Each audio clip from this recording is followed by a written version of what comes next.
All right, everybody. How's everybody doing today? Happy Saturday. Happy Saturday to everybody. Today is Saturday. We're on the Love Boat. It is brunch season. It's brunch season, people. I got my tequila over here. What are you guys drinking out there in the chat? Let me know. Let me know what's going on. We got our boy all the way from South Croydon. South Croydon. Not Crundon. What was I saying? I said Croydon, people. It's South London James, or as we like to call him, JD around these parts. JD, how you doing today? What are you drinking? What's going on? The usual. Okay, you got the quad VOD going on. The quad VOD espresso that I'm addicted to. Yeah, let's fucking dressed to impress, dressed in my work clothes. Oh, you looking great today. Look, James got his style on. I love it. He doesn't have the crazy glasses on. Edward Scissorhands over here. He's working hard today, sweating my balls off. Yeah, sweating your balls. Is it hot where you're at? Is it? I had to turn the AC on. It's hot and humid. Yeah, hot it's a bit much. Yeah. It's a bit much. I like it. I can't wait till we get to the autumn and winter. Yeah. I need the rain. I need the misery. I need the grey back. It suits my personality. Get a little grey back. That's 100% true. Yeah. And then all the way from the cheese capital of the world with fantastic hair. It looks like she just got a brand new Brazilian blowout. She's looking like she's stepped right off the stage of a 70s or 80s rock band. It is the one and only Forest Mommy. Forest Mommy, how are you doing today? You look fantastic. Where are you at? Thank you. FYI, I have Starlink, but my internet is a little choppy. So just FYI, if I break out a little bit. I'm in Wisconsin. I'm in the North Woods of Wisconsin. So humidity compared to Colorado. So that's what's going on here. So my hair, which I like it when it's like this too. Like I don't have to dry it. Just so it's fun. But yeah, I'm up in Wisconsin. My parents have a lake house up here. We'll come from a week, and then I'll come in the fall too up here and hang out. It's real nice. It's real quiet. It's in the national forest. I say cabin, but it's a house. What are you guys gonna do up there? I saw you guys have a lake. You have all that good stuff going on. You guys gonna have some barbecues? You're gonna what's the on the? Oh, yeah, I literally just cooked hot dogs over the fire. We have a campfire going all day, and my mom's like, "You want to go?" So I was out there with the homeless person, and it's great. I love it. I'm like, this is the best thing ever. So yeah, just hang out. We eat a lot. Mr. Forest Mommy's here. They built a 3-season room that they've been working on, so they're doing construction and stuff fantastic. like that. And I just hang out and walk around a lot, and yeah. And have a good time. Well, shout out to Mr. Forest Mommy. Are you guys gonna go to any restaurants there, or are you guys pretty secluded? Is it out in the countryside? It's secluded, but it's also in it's a tourist area for people who have cabins for either snowmobiling in the winter or fishing in the summer up here. A lot of Chicago people do. So there's stuff around. Last night we went to a thing called a supper club. If you've never been to a supper club, they're it's this whole it's like a culture. You go, you're gonna drink for a little while, and then you're gonna wait to be seated, and you get crudites, and there's a whole thing. It's so yeah, we did that last night. Yeah, so we did that, and it was so busy. We got there 30 minutes before they opened, and there was already a line. So I'm like, well, geez, glad we got there. So it's good they're busy too, because tourist areas, you just never know, and they've been trying to close it and sell it. But I'm like, if you're busy, keep it open. So yeah, but we eat a lot of food, a lot of really terrible food. It's my favorite thing. I come up here and I just eat everything. I make dips. I just start eating, So. Yeah. What are you drinking today? Do you have anything on the docket? Are you being good on right Saturday? Now? A Diet Coke. I do have. I do have some Lining Kugels. I got. I might grab one halfway through, but we'll see. Yeah. Let's fucking get more flavors here. This is Wisconsin, where it's from. So there's but you can get summer shandy everywhere. But that sounds fantastic. They have orange shandy. They have tart cherry. They have grapefruit. They have all the flavors you can't get everywhere else. So I try to get them here. Me and JD do love a good tart, don't we, JD? Yeah, I love all the tarts, mate, especially the blonde ones. That's right. And also, last but not least, of course not least, we have our Florida fashionista. She's wearing a fantastic outfit today. Her lipstick matches the dress. It's wonderful. It's the amazing mother, the amazing Jess. Jess, how are you doing today? Welcome. We're so glad to have you. What's going on? What are you drinking? Thank you for having me again. I'm drinking a Hendrix and tonic with some lemon. Oh, fantastic. That's my go-to. And so usually I'll always be drinking that, or an espresso martini. That's my other espresso martini is wonderful too. Boy, you look fantastic today. You were just telling me backstage that you came to find that top by happenstance. How did you find that? So my late 50s cousin, she was just getting rid of a bunch of stuff in her closet, and it's actually a dress. And she's like, maybe Jess would like it. And she sent it my way, and it fits me perfectly. And I love the color. I'm obsessed with red right now. I literally want to do our whole interior of our house red, but Sulk would probably lose his mind if I did that. It's too aggressive. It's too aggressive, he says. Yeah, it'd be like the Game of Thrones in there, the red room. Shout out to Sulk, the incredible Yeah, Sulk. he's my shoulder demon. He's a pretty good shoulder demon. I love that. We should make that a bit. That's fantastic right there. But how are you doing? Oh, I'm doing fantastic. Thanks for asking. I am the captain now. I got my captain hat on. What are you drinking, by the way? What you got anything over there that you're drinking? You got anything good? Yes, the gin and tonic Hendrix with my lemon, and yeah, that's, like I said, that's normally what I go for. Yeah, and I got my tequila right here. I'm getting ready to take it, people. So if you guys are drinking in the chat, let me know what you guys are drinking. We're getting ready to take our first shot right here. Let's do it. Let's do it. No, that's what they call raw dogging, I think. When you go ahead and you drink it without a beer back or anything like that, a little bit of raw dogging right there. Are you okay? Yeah, the second one, you got to have like 4 or 5 shots of tequila before you can't taste it anymore. It's so funny because everybody's like, Ray, I didn't know you love tequila. I don't. I hate it, but I love the way it makes me feel. It tastes terrible though. Have you tried Everclear? Yes, I've had Everclear in college one time, and bro, I think I like had a sip of it. Honestly, I didn't really drink until I was 27. So I didn't drink that much in college. I went to a small engineering school, and then I transferred to Cal Poly in San Luis Obispo. And when I was in Indiana, they had Everclear, and they fucking drank that shit like crazy over there. Like everybody got knocked off their ass. So yeah, you were a late bloomer. I started drinking at 7. 7? Oh my Jesus god, Christ. Bro, who was selling you alcohol at the age of 7? That's crazy. I don't know. You get a lot of funny fellas on council estates, I tell you. Yeah. No, I was, believe it or not, I didn't even cuss until like 25, 26.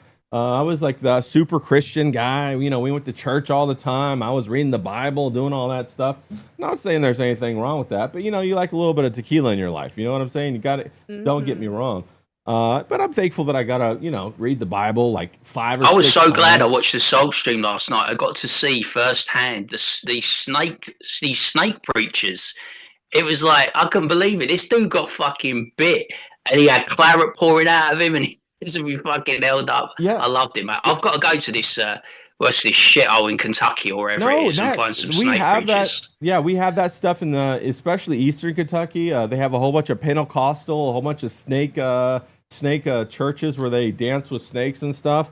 It's a trip, bro. It's wild. It is wild. I don't bro. It you see them like praying in tongues, waving their banners, doing the whole thing. They fall down, slain in the spirit, cover them up, and all that kind of stuff. And you're a little kid, and you're sitting there like wide-eyed, like, whoa, what is going on? But then. But the bit that got me, he had a wife and kids, right? This is how selfish he was. He had a wife and kids, and I was thinking about, well, if he dies, I might take a trip and try to slip in, but she was as fat as a house. So I was like, no, I'm not going to bother. Yeah, that's the other thing too. Is that does tend to happen. Especially when you're in the church. There's a lot of big girls. Let me jump down in the chat and say what's up to everybody. We got the sad boy. Shout out to you, bro. Good to see you. He says the anti-braid girl sent me. So yeah, thank you to the anti-braid girl. Shout out to you. I'm not really sure who that is, who the anti-braid girl is. Oh my god, that's me. Is that you? Oh, fantastic. Okay. I said that men shouldn't be braiding their women's hair, and a lot of people had problem with it, and then a lot of people started comparing their wives or like girlfriends to daughters, which I thought was very strange. That is weird. Yes, it's different if you braid your wife's hair, and your daughter's hair. Those are two different things. Yes, you should absolutely braid your daughter's hair if she needs her hair braided. Right, exactly. But your wife? Yeah. That's like girl shit. Yeah. I don't want my man braiding my hair. No. Okay. That's gay. Now, that's what I said. Exactly. Jess, let me know what you think, and John too. Braids are made to be pulled, probably from doggy style. They're not made to be fucking braided. You know what I'm saying? That's a little bit crazy. You know what I'm saying, JD? You got to pull those braids, especially when they're pigtails. That's the kind of you thing. Can pull on them. Yeah, but exactly. Don't be braiding them. But don't be braiding them. Don't be braiding them. Yeah. All right. That's girl shit. There's boundaries, right? You don't want to go kill me something. Go fetch me some food. Go beat up someone. Go move a heavy boulder, but do not braid my hair. Yeah. Go wrestle me an alligator, would you? Go get me some gator skin boots or something. Don't be I do want the gator skin boots. Don't we all? Bro, I so want myself some crocodile boots or a belt. You know, I do. I was eyeballing them the other day. You know, I was trying to think of how I was going to come up with $3,600. I know, they're so expensive. One of my dreams is I want to get my license to hunt those big snakes down in the Everglades. Oh, the pythons? Yes, and I want to Yes. hunt one, and then I want to get it taxidermed. Actually, I want to do it myself, really. I would love to learn taxidermy, and then I want to put it on my wall. You must stream that, bro. You will get so many people. You'll make a ton of money from just streaming that. That'd be so fascinating. Of course, you'll have to have John out there. John will be like driving your little wind boat around or whatever. Yeah. That propeller boat that they have in the background. He'd be like, we come here for the snakes. We're for the snakes. They're an invasive species. Yeah, We gotta somehow get he got rid of them. himself a southern accent. I'm not sure, but it fits. It fits. He'll have to do it. 100%. Let me. Where was I? I was dropping down here. Shout out to Miami John. Good to see you, buddy. Who else we got? Carrie C. She says it's Saturday, boys. That's my biggest fan. Yeah, we love Carrie C around here. I love Carrie. Carrie's the best. Carrie is Chat the queen. best. Chat queen. Shout out to Zaid. Queen. Zaid says FOMO. Shout out. He also says Ray didn't touch his dick until 30. Oh, well, hey, I did. Come on now. That's a little private there, Zaid. Let's go, buddy. Come on. Just kidding. The lesser spotted trouser snake. Trouser snake. That's right. Trouser worm, as we used to call it when we were younger. We got Kelly Cat in the chat. Shout out to you, Kelly Cat. Of course, we got the Sulk stream in the chat. Shout out to Big John. We're about to pull his page up. Make sure you guys follow the Incredible Sulk on Rumble. That is the Incredible Sulk. Don't do Incredible Sulk because it'll take you somewhere else. Do the Incredible Sulk. 100%. Who else we got? We got Big B Trucker. Shout out to you, bro. Prize Palace with Prison Palace. Shout out to you. Hillbilly Harry. He showed up. He's still here. He didn't get kicked out of the chat like he did last I keep time. banning him and he keeps coming back. I'm getting pissed off now. Yeah, 100%. And I think I got everybody. If you a hot dog, shout out to you. If I didn't see you, say something and I'll shout you out. Prison Palace. I love her. Yeah, I'll shout out to you, Prison Palace. Good to see you, of course. Let me go ahead and go through the announcements real quick. We got James.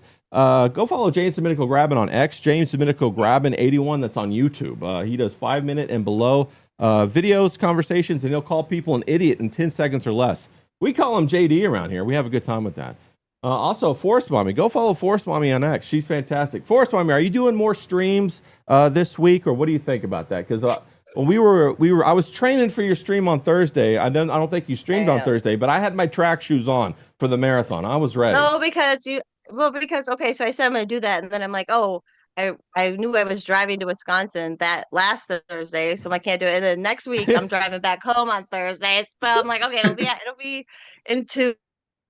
But then I'll do it. Okay, So yeah, it looks fantastic. like because I'm doing it because a friend of mine stopped streaming on Thursday, so I'm like, I was gonna do it, but it doesn't look like he'll come back. So I think there's plenty of time for me to do it. Okay. Plus, I mean, you are the Incredible Forest Mommy with hair of a rock legend.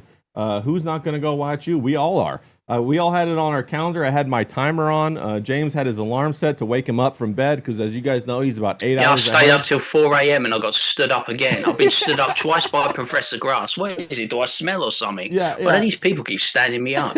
Yeah. Well, it's better than they stand you up than they sit on your face. You got to watch out for that kind of stuff. But I don't know. I like some people that sit on my face, you know. certain people. Yeah, let's go. Certain people. And then, of course, we got Jess. Go follow Jess at Femroid Fairy. And also, the Incredible Sulk on X. Let me pull that up right quick. The Incredible Sulk. I'll give him a follow on Rumble. He's fantastic. He does excellent videos, live streams, wonderful takes on everything. He's big. He's strong. He sumo wrestles. When he goes to Japan, he's a great follow. So make sure you follow the Incredible Sulk. I'm going to drop his link in the stream. And then we're going to get into it, people. We're going to have a good time today. How's everybody in the chat doing? You guys get your first drink on there. You guys doing the thing. You guys getting it done, as they say. You guys, does anybody have anything funny they want to start with? I do. I've got the Sophie Cunningham, Megan Rapinoe debate. JD, I don't know if you saw this. You see how I did that? I called him JD right there. I love it. I know this is going to become a thing now, isn't it? It's like it's a permanent name change.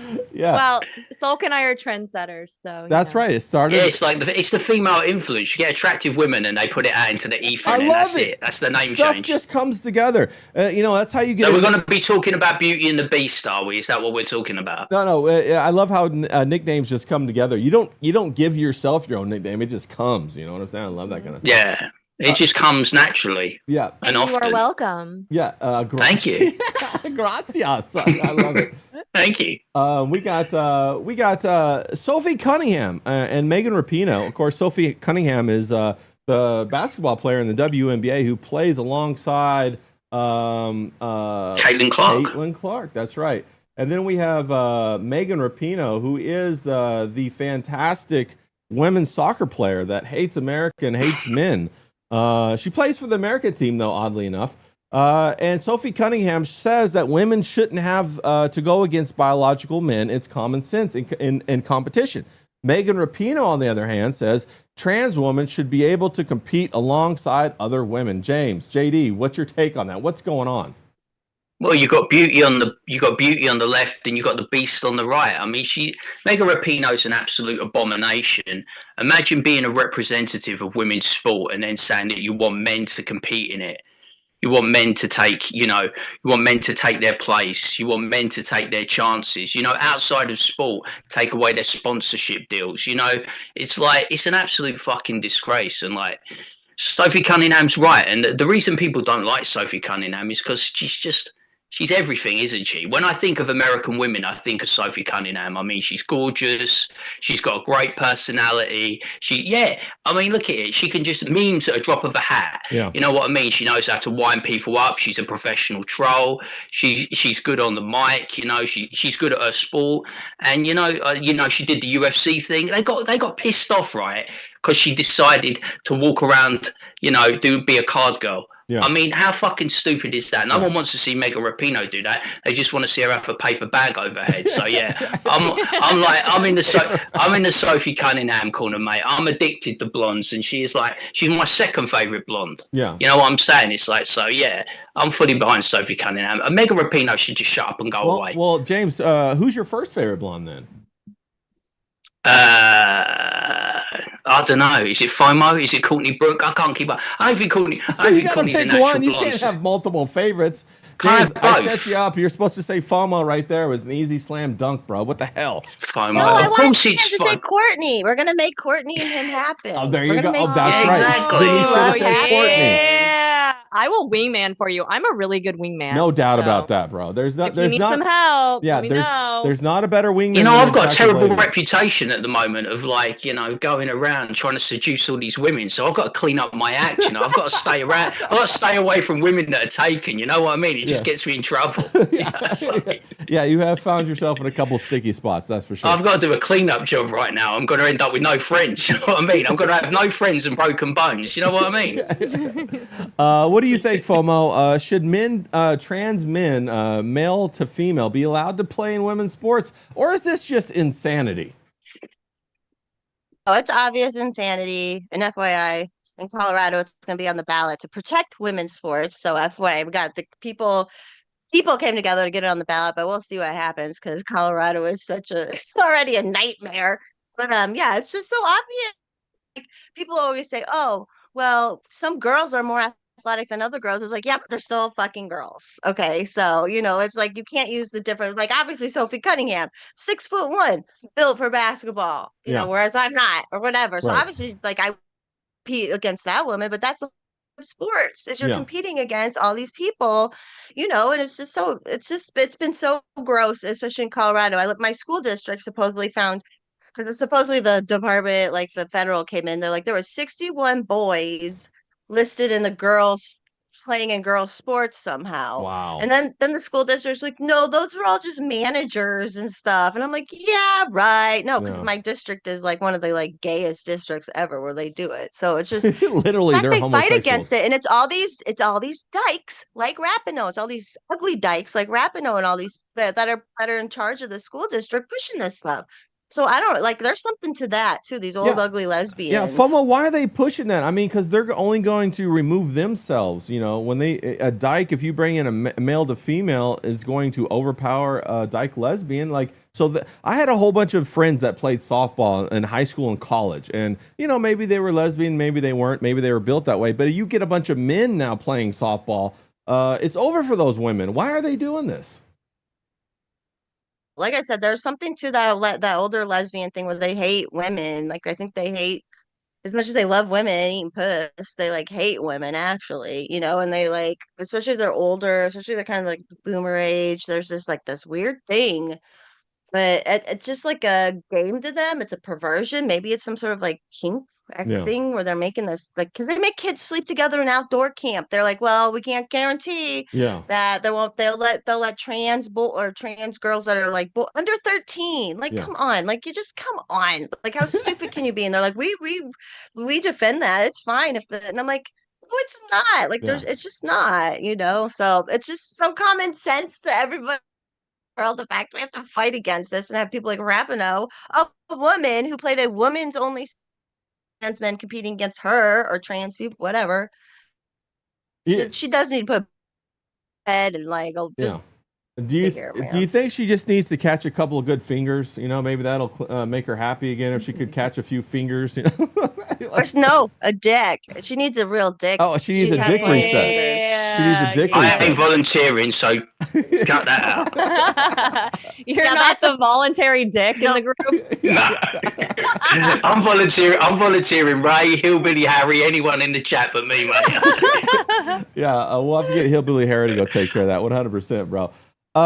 Jess, I wanted to ask you the question. Well, you know, Title IX is a big thing in women's sports, and it's the Title IX, if people don't know, is, you know, the appointment or the law or the provision that makes the allocation of female sports in college equal to male sports. Doesn't this kind of destroy that? Like, it seems like bringing men into female sports is going to destroy the whole concept of Title IX and trying to give women an ability to even experience their play sports. I mean, if you're a pole vaulter and you've never pole vaulted before, how are you going to compete against fucking Larry over there who's 6'3" and he doesn't trim his ball sack? It's hanging out of his shorts as he's trying to pole vault. What the hell?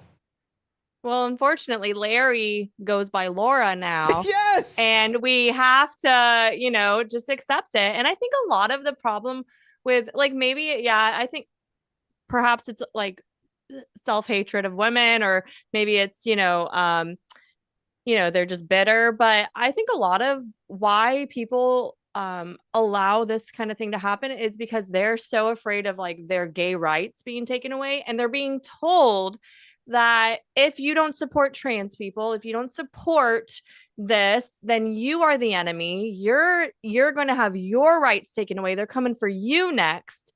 And which I find fascinating because, you know, I feel like the gay, lesbian, that was very much a gender.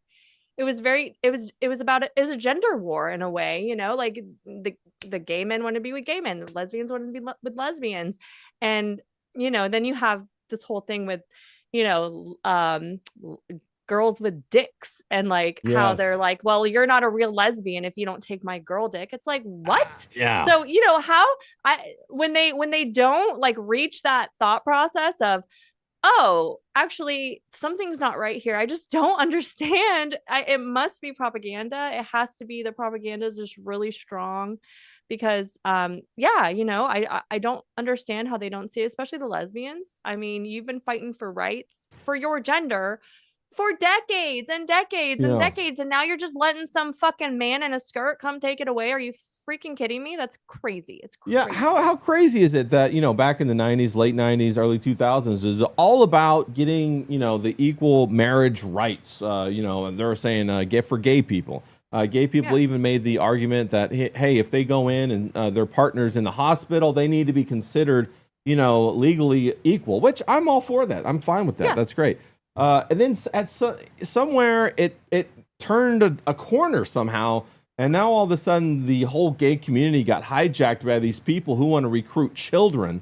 And then they also want to have this quasi straight relationship by both of them becoming gay so that they can have sex with the male female. I don't get that. What's the psychology right there? Isn't that a little bit of extra work for the same old thing? I don't know. I think a lot of it is like, you have a guy, right, who's gay. He's gay, and that's okay. And instead of being just gay, because their parents don't allow that, they are like, oh, I'm going to be this gender instead. I'm actually a girl. I'm not a man. I'm a girl. Therefore, I can date a man, and I'm not gay because being gay is bad, right? So I think that's like a big part of it. I just don't get it. I just don't get how they don't see, like, how they have such cognitive dissonance when it comes to the, like, men are coming into women's private spaces, women, and they're taking over women's like jobs, occupations, and like their prizes, everything like that. Like, it's just, I just don't get how they can be okay with it at all. It's very effeminate. It's not masculine at all, and I disapprove. If you're trying to get pussy, just be a guy about it. You know what I'm saying? That's another thing I'm not a big fan of, is all of these guys playing that long game, the friend zone game. I'm sure you know what I'm talking about, where they try to be your friend for 4 or 5 years, thinking somehow, some way they're going to have sex with you or something. And so the whole friendship is contingent upon that. And then when you don't do it, they get all mad at you after 5 years when they realize, I've wasted 5 years of my life. And you're just like, bro, what the hell? You're a weirdo. It's the cuttlefish effect. Yes. So they like the male cuttlefish, the weaker beta male cuttlefish will make themselves present as female in order to get into the harem of female cuttlefishes or fish around the alpha cuttlefish. And so while the alpha is like having sex with the other women, the beta that's like masking himself as a female, he'll go in and mate with the other like the female cuttlefish, and then his lineage gets passed on because he gets in there. Yeah, that's like the sneaky sneak. Yeah, that's almost like I don't want to say like sexual assault. It's some kind of weird thing, cultish, weird ass thing, bro. That gives me the heebie-jeebies, bro. I'm just like, I'm right out front with it. I know JD is too. JD's like, yo, we gonna fuck or what?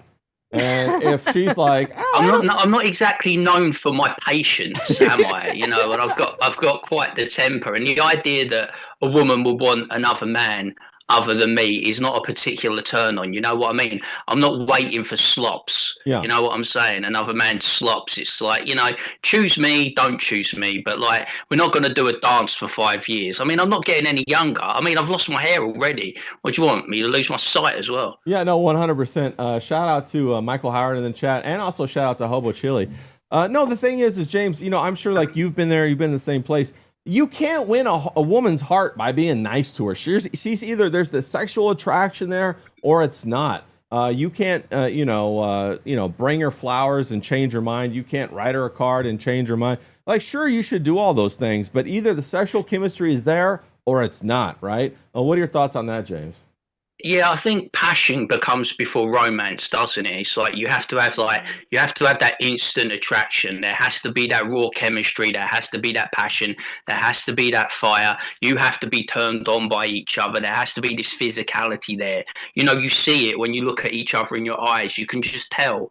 And you don't start out with hearts and flowers. Hearts and flowers comes through marriage. Right. Celebrating birthdays and anniversaries and special occasions and holidays and trips. You do all that. Jess will know that with Sulk. Their relationship probably started out being extremely passionate. You know what I mean? They were probably caught up in the throes of passion in the early days. And that's how it should be. That's how the basis for all relationships. And then you get into a groove, you have a family, other things come along. But yeah, I mean, you can't be waiting around forever. Yeah. Otherwise, nothing will ever get done, will you? We'll be too old for fucking children. Yeah, I've seen too much. Oh, sorry. No, go on, Jess. You're good. I've seen so many women just waste their lives away with men for like 2, 3, 4, 5, 8 years. And then they don't ever commit to the woman. I even know women that have children with men and they live together and the man still won't do her the good deed of calling her his wife. I'm not even saying involve the government with it. Sure. No, whatever. But at least call that woman your wife. Yeah. Like, don't call her your girlfriend. You've been together 8 years you have 2 kids together. That's not your girlfriend. That's your wife. Yeah, exactly. Like, what is this change of descriptions? Yeah, you're living with her for more than like 2 years or whatever. Call her your wife, not like my girlfriend. Now, how long you guys been boyfriend girlfriend? 20 years? Like what? Gross. Like what's going on? Nobody above the age of 40 should have a fucking boyfriend or girlfriend. That's gay as shit. Exactly. We should all have concubines. Here for that. Harem. I dream of a harem. Yeah. Get a harem. That's 100%. Forrest, mommy, isn't it kind of weird when like nowadays, like, okay, we talk about dating, like you hear it from your parents or your grandparents or whatever, and they say, oh, your grandfather showed up at the door with flowers and chocolates and like a 3-page poem. In today's day and age, that's weird, right? Like if a guy shows up at a girl's door with the chocolates, a book of poetry and whatnot, she can look at him like, what the fuck is wrong with you? Or am I wrong on that? Is romance still alive, Forrest, mommy? What do you think? Have you heard it from your girlfriends? I don't know. I think it would be sweet to get. I mean, like he couldn't be a creeper about it. Obviously, he couldn't like just show up. But to get, yeah, my mother one time. There's this really funny story. My mother had 3 suitors in the same house one time. When she was in high school, Let's go, Mom. It was a big chaotic house. There was a ton of kids, like it was just like, and she apparently, she's like, there was 3 different boys in the house that she liked at the time. And she was like, go from one place to the other. I'm like, you're ridiculous. So okay.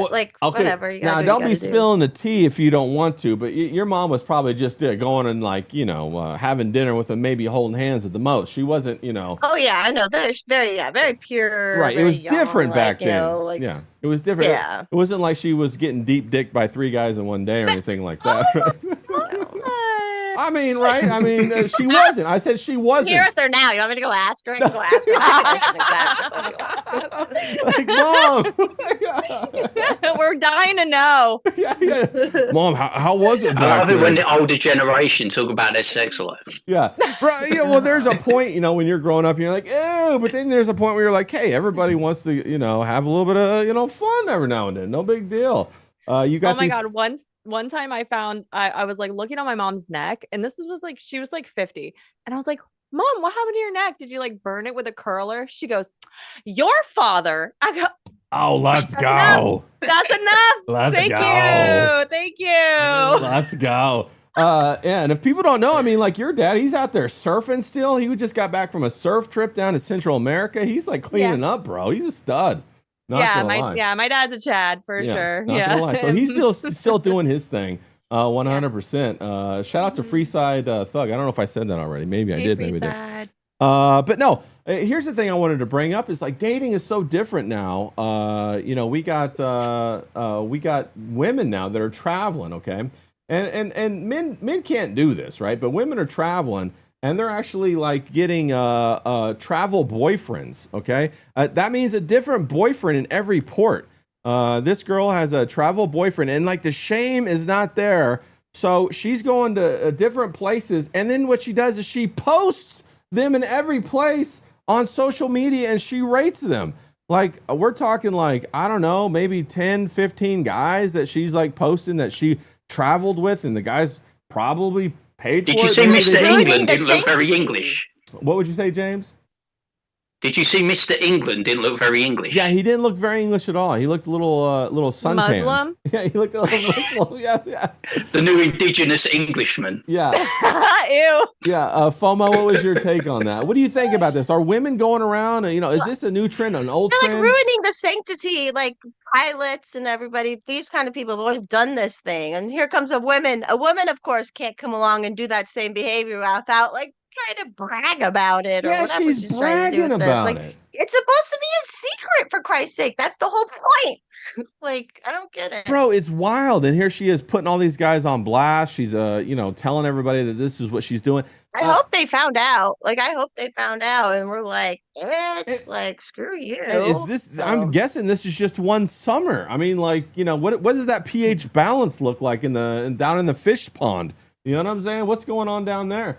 But is this a normal thing, Jess? Like, I remember women used to not want to do this kind of thing and advertise it. And maybe they have a romance in Italy or something like that, right? Like, I could see that, right? Like you go abroad one summer, you fall in love with some sort of Italian Chad, and you eat a lot of tortellini and spaghetti, and then you kind of remember that for the rest of your life. But this is a different level, isn't it? Or am I off base here? No, absolutely. I mean, I love tortellini just as much as the next girl, but Right, you get guys got to Sulk to make control it. yourself. Right.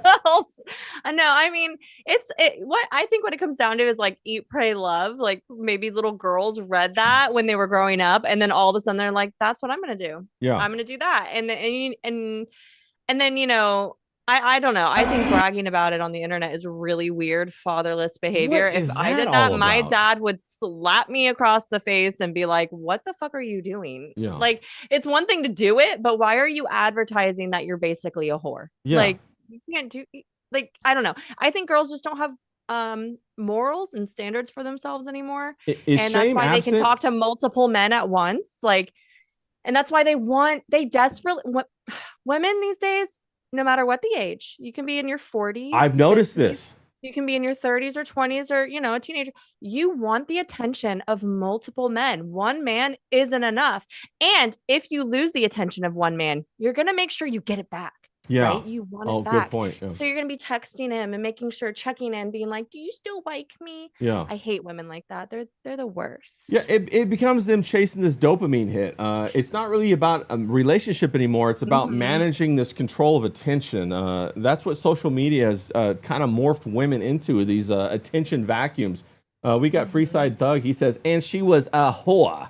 She was a whore. I think that's a Sopranos reference, which, we love the Sopranos around here. She might be a whore, but she didn't hit me up. And I'm one of the best looking men in England. Well, I mean, James, fucking hell. she was looking for a little bit something a little more suntan. I know she was looking for the new improved Englishman, as in the non-Englishman. Yeah, she was. James, have you ever? I mean, you've traveled around, and you maybe have a different girl in every port, but you don't put it on blast, right? You're not out there advertising it like you're cookies You know what it is? on the sale. It's women with no self-worth, right? Trying to prove that they've got it. Saying that, look how beautiful I am. Look how aesthetically pleasing I am, that I can get all these men when I go traveling. And she's kind of like doing what we used to do as men, putting notches on our bedpost. It's now become a thing with women online where they're putting their notches on the bedpost. They're doing the whole thing. Do you remember traveling salesmen that used to go round and they'd have girlfriends and wives and they commit bigamy? That's what it's kind of like now with the women. They're like, yeah, we're going to go out and we're going to act like men. We're going to put notches on our bedpost and we're going to conquer and do all the conquesting.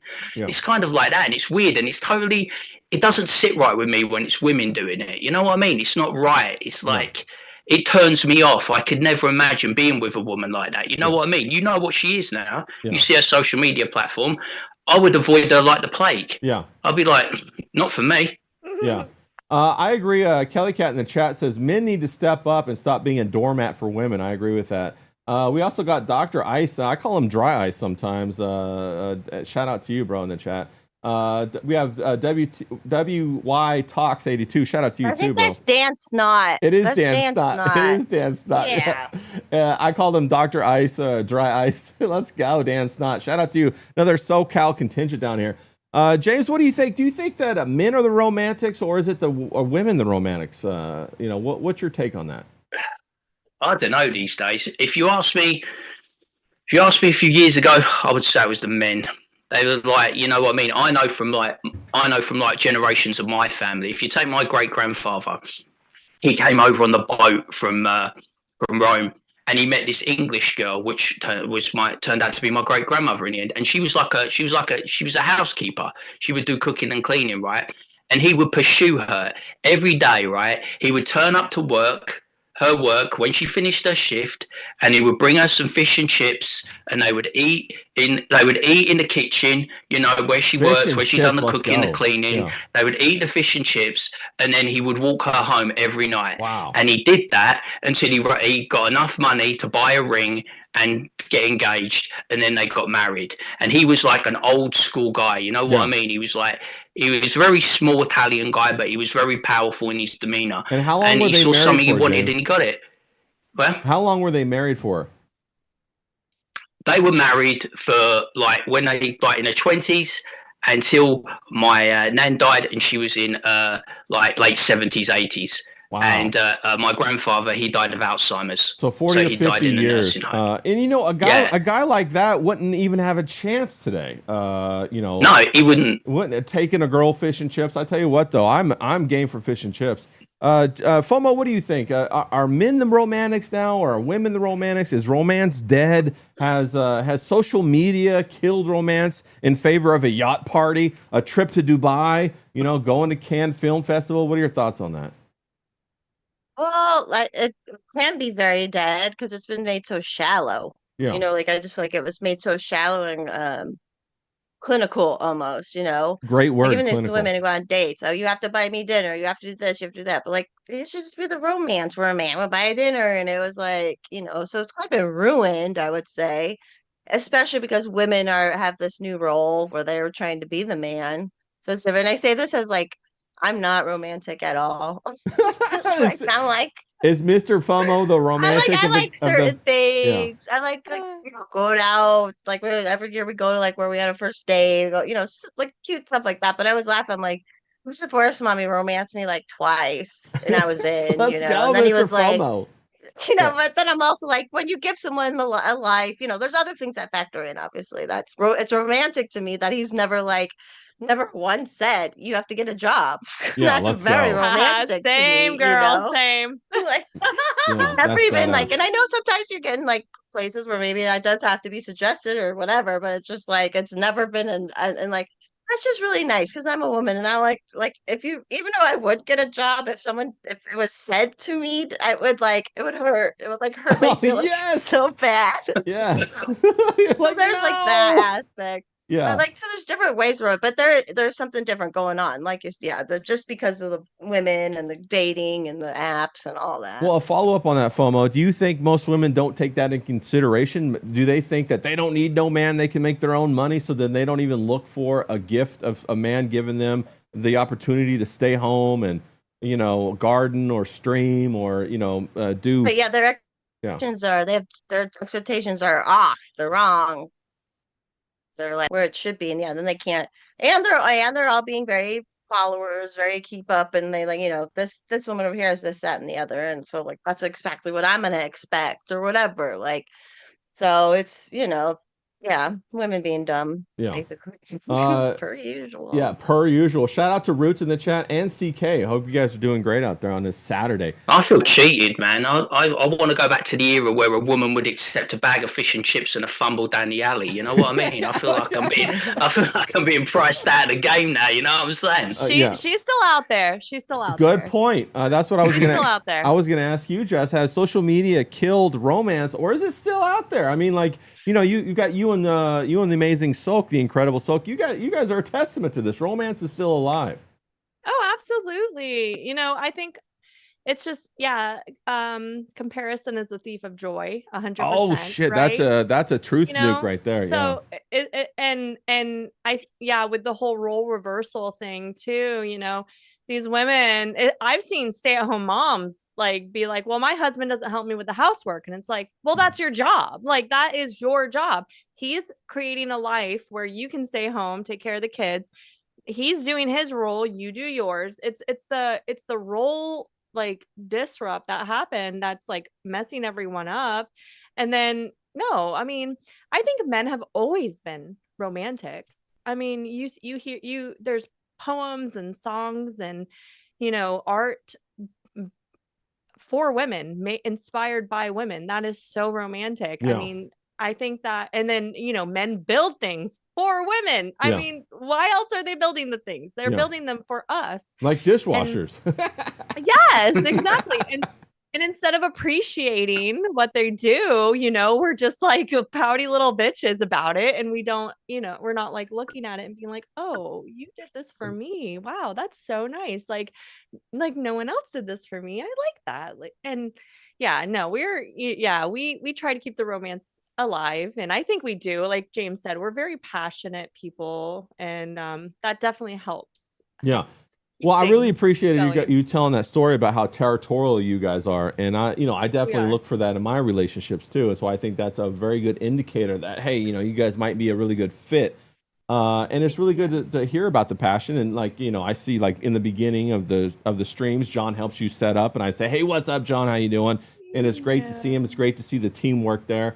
And you know, I really enjoy seeing that. That's something I aspire to in a relationship that I achieve, and when I eventually have kids too. So that's you know, you guys are relationship goals right there, 100%. Oh, that is so Yeah. kind of you to say. No, I for mean, sure. we're not perfect. You know, we obviously every couple, every Yeah, person no, I'm not. has their problems. But you know, we are so committed to each other. And I think that's like the difference of it is like, okay, like say I'm mean to him, Right. you know, I'm being a bitch because I'm about to start my period or some Sure. stupid shit like that. Like I act out. I know that he's going to forgive me, even if he tells me, hey, what's up? Like, I don't like that. Like, and he retaliates as he should because he needs to check me. I still know that he's not going to leave me. He's not going to Right. go find something out. With John, I have never worried once if he was going to go be with another woman Yeah. or like lusting after another woman. I've never ever had to worry about that. And Yeah. it's the security of it is so beyond anything that I could have imagined. Just like and same with you know, FOMO and Mr. FOMO. Right. Like, you know, Sulk has never asked me. I have my role, and he has never asked me to do more than my role, and I love that. Like I know where I stand, and I know what I'm supposed to do, and there's so much relief in that. I just Yeah, and it creates a sense of confidence, you know, because you know where you Yeah. are, you know where your partner's going to be, and you guys are going to work Yeah. together. And then that dance of the relationship is what makes it so endearing. And of course, nobody should be perfect because that gives the other person, the partner, the chance to be empathetic. And then when you see that and you really appreciate that, and you're like, wow, and that makes you appreciate them even more. I remember one or two of my girlfriends really adored me, and that when I saw that, that made me want to give them the world. And so I look for yeah. that when I'm in a relationship, that sense of adoration. You know, Mhm. you know, nothing like people ask me all the time, oh, Ray, you're kind of smart. Don't you want some girl that's really smart so you guys can talk about rocket science? I'm like, no, I just want somebody who's authentic, who's bubbly, who's happy, and who has the ability to still adore me. That's what I'm looking for, you know. Yeah, And at the end of the day, Sulk just wants me to be happy and right, sweet and greet him with a smile. Like it's really not that much. Like right. he's not asking much, and he gives me that life where I can just be like, "Hi honey, welcome home. I love you so much. Like did you have a good show?" Like it's, you know, it's very easy. Women overcomplicate so much, and then the men just let them. Like Yeah. when I'm being crazy, Sulk will be like, you're overthinking it." And I'm just like, oh, okay. And I let it go. And it's so nice. Yeah, yeah, and you got and it has confidence there. I'm sure Mr. FOMO does the same thing. The Forest Mommy, he's like, "Hey, Forest Mommy, you know, calm down. We're not going to build a whole extra house. We're just going to do a room, okay? You're overthinking things." Or, "Hey, calm down. We got that taken care of." And so then you guys are able to not be as anxious, and you're able to let it go. Because I have seen a lot of women spin out with that anxiety, and then it just kind of leads one thing into another, and then the environment is so anxious, and you're just like, "Oh my God, what am I going to do?" Yeah, absolutely. And you know, like people get like that. People will get anxious sometimes, and you just got to like recognize it, ride the wave, and then they'll get over it. And that's it. Like Yeah. it's not, people really, they just overcomplicate everything in life. Well, and I think it's this fantasy of perfection, like you said earlier, especially given by social media. So many women think that it's going to be perfect, and it's never, ever, ever going to be perfect.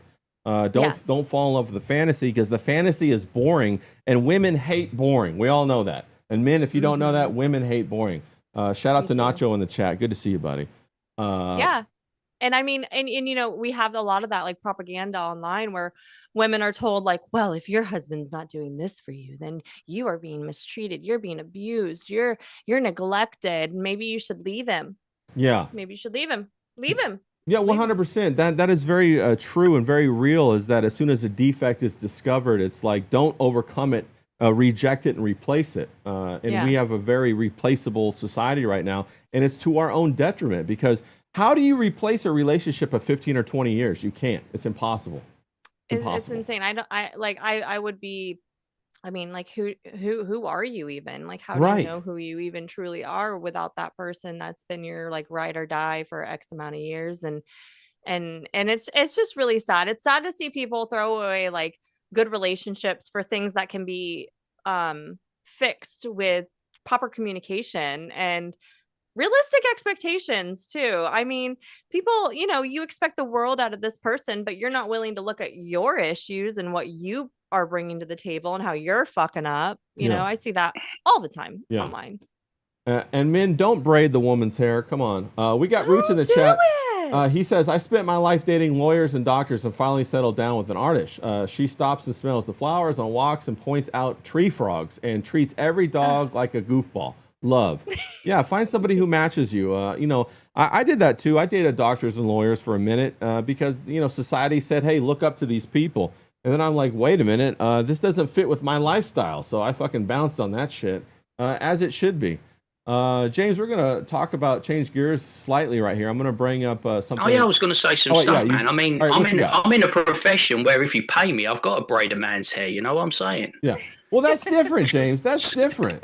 Yeah, that's your profession. You pay me, I'll braid your hair, mate. No problem. But no, I was saying, it's like, I've never been one for overthinking, as you know. So I just get in there and get stuck in. But I tell you, I wish D-Wag would look at me the way Sulk looks at Jess. That's all I've ever wanted. How did I know for D-Wag to appreciate me the way Sulk appreciates Jess. Yeah, 100%. We got this funny. I came across this. I saw that this white liberal woman says she's converting to Islam after hearing a call to prayer on a loudspeaker. Okay, so we got this woman. She's in the hospital or something like that. I'm not sure exactly where she's at, but she hears this the call to prayer outside, and she starts crying. And decides right then and there that she's going to convert to Islam. Force Mommy, is it? Yeah, sure. Is this a psyop? Are women this impressionable? Is that why they have the call to prayer 5 times a day? Like, what in the hell is going on with this lady? What's your thoughts? This is just caught me right when I was blowing my nose. So. No, I was going to say that. Okay, so we have this lady here. FOMO. I always pick at the worst time. You look great. Oh, thank you. Yeah, I know. I watched this when you shared it. It was like, I don't get it. I don't get this whole hate Christianity, love Muslims. Like, I don't understand that aspect. Like, it's really weird because when I talk, because I grew up in the church, and I kind of strayed from. I'll never be back in the church in the same way. Anyway, I was raised, but I'm thankful for how I was raised and all this stuff. It's like all these people like hated church so much or something that they have to go to like the complete opposite of like, I don't know, like just like it's almost like hurting her dad. So like if a white woman, it's like hurting her white father, and that's what a lot of like I think millennial Gen X, it was all about like hurt, even though your dad like probably wasn't perfect because parents never were perfect, right? But it's like it's all about hurting dad or something, or rebelling. So I think maybe it's a rebellious thing and it's just stupid because they're stupid. I don't know. It really does feel like they hate their white father and they're rejecting the culture at all costs. And then they go the opposite direction to find, somebody from a different genetic lineage or a different, religion, or, they put them rings in their noses, or, they turn gay or something to like fucking do this to their dad or whatever. That's why is that? Is that something that the state does? Is that a feminine trait? I thought women loved their fathers, or maybe I'm wrong. What are your thoughts? They should have. No, I think that's definitely has been a part of feminism. You can't be dependent on any, you can't be dependent on your father or whatever. You can't be dependent on any man other than the government. So there's definitely that aspect. I was gonna say, and like you said before too, like they show these things to kind of, this is the actual psyop, right? If you push that, these videos get pushed, now other women are gonna think, oh, this is normal, this is cool, this is like what it is. But yeah, the hating fathers thing too. Like I was not there completely, like, but being very angry with my father and stuff for a while, like right when I was moving out and all that. So, but it never like I don't get how it goes. And like I think it's it helps them to like, because like if you see like women who argue on the street about abortion or whatever, they're like, I had 3 abortions, and they're just like evil, just like what they say, and they like, it's almost like a mask. They have to say that angry, they have to say that rebellious, because then otherwise they would see what they are. Yeah. So it's like this kind of front they put on too, to some extent, to try to escape accountability for like the pain that they've incurred for themselves. They can't, admit that they've been duped. And that really their dad is not the villain, that it was turned out to be their college professor who fucking groomed them. Which, how did this all happen too? Because I think about like all of these, like say people my age, people graduating high school in the 2000s and on or whatever, and like like, how did they get so brainwashed by ugly commie teachers? Like, I would have, like, if I had classes with these people, I would have, like, that's why I don't think I would have been brainwashed in college, because I would have been like, this person's ugly. Like, why am I listening to this ugly person? And like, I don't know, like, I think there's innate things in me that just made it so it wouldn't have. But I don't understand how, because during COVID, this guy I knew who turns out he's a commie activist now, but during COVID, like, they hated me because I was like, you guys are stupid about all this COVID stuff. You're wrong. You're stupid. We're not friends anymore.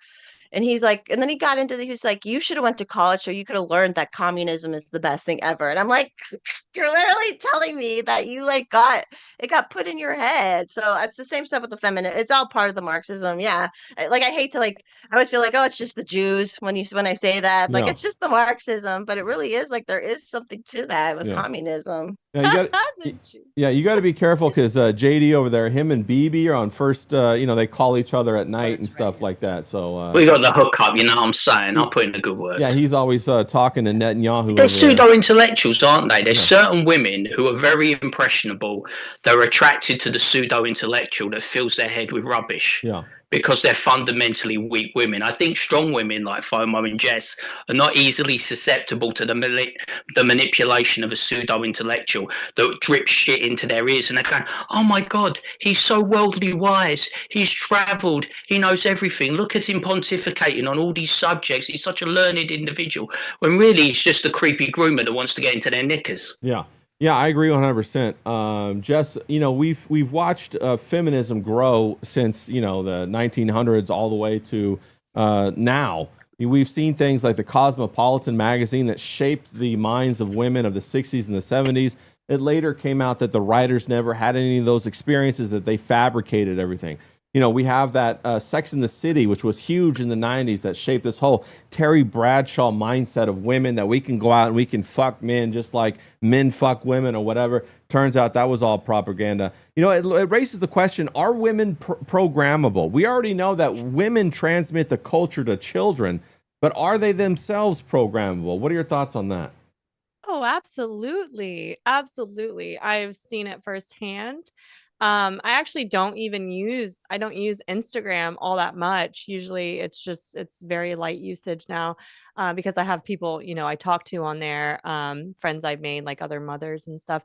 But I see it all the time. And one of the main reasons I stopped using it was because it is filled with propaganda to make you hate motherhood, hate being a wife, hate your life, do the girl boss shit. And women are programmable. I mean, I think about it, how much programming I was given as a kid to be anti-marriage, anti-stay-at-home mom, anti-kids in general. I mean, it's amazing. I remember being a little kid and being like, I want 4 kids. Like, I knew I wanted kids.